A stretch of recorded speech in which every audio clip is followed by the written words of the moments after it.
A Canadian teen who found a car in a British Columbia lake last month has helped solve the mysterious disappearance of a woman who vanished without a trace 27 years ago. The woman, Janet Ferris, was driving to a wedding in Alberta in the fall of 1992 when she vanished along the Trans Canada Highway. Her family had no idea what happened to her for decades until a curious Mac Wernicke, 13, decided to check on what a guest at his parents' rental cabins had told him was a shiny object in the lake. It was a complete string of flukes, Mac's mother Nancy told People magazine. It was like it was meant to happen. It just all aligned. Max's mother, Nancy, said the case unfolded August 20th when guests at their resort on Griffin Lake told Max they had spotted something shiny at the bottom of the lake about 10 feet from the shore. Max and the guests used paddle boards to get a closer look. Max saw what he believed was the outline of a car upside down 20 feet below. It wasn't easy to see, says Nancy. The sun had to be hitting it just right. Once they returned, the guests that first spotted the object did an online search. They learned that a minivan with 4 passengers had plunged into the lake in 2009, and its occupants were rescued. The following day, Nancy says her son told new guests about finding the car and how it was probably left from the 2009 rescue.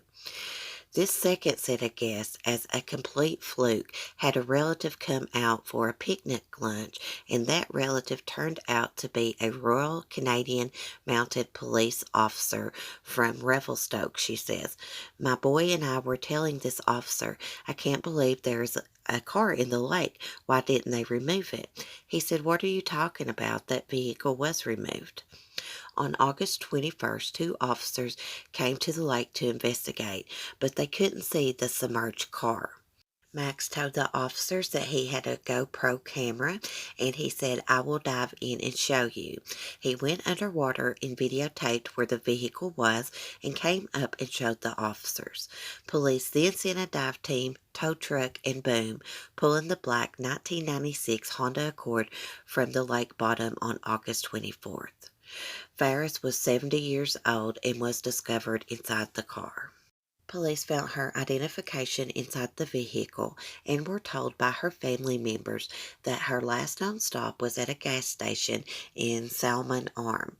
That's approximately 40 minutes from us, says Nancy, which is Max's mother. That was the last trace of her, other than they didn't know where she was from there to Alberta. According to CBS, Ferris's family had searched for her for decades, but over time came to the conclusion that she had died somewhere along the long route. I think the worst thing was not knowing, her son George Ferris, age 62, told CBC. We kind of assumed that maybe she had gone off the road or fallen asleep or tried to avoid an accident or animal on the road. Nancy says the experience has been unexpected and hopes Ferris's family will be able to get some closure. I'm just sad for the family, she says. They are happy and relieved knowing what happened. I can't fathom what they must have been going through for 27 years, not knowing where a loved one is.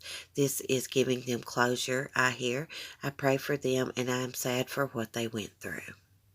Thanks for watching, guys. As always, leave me your thoughts and opinions below in the comment section.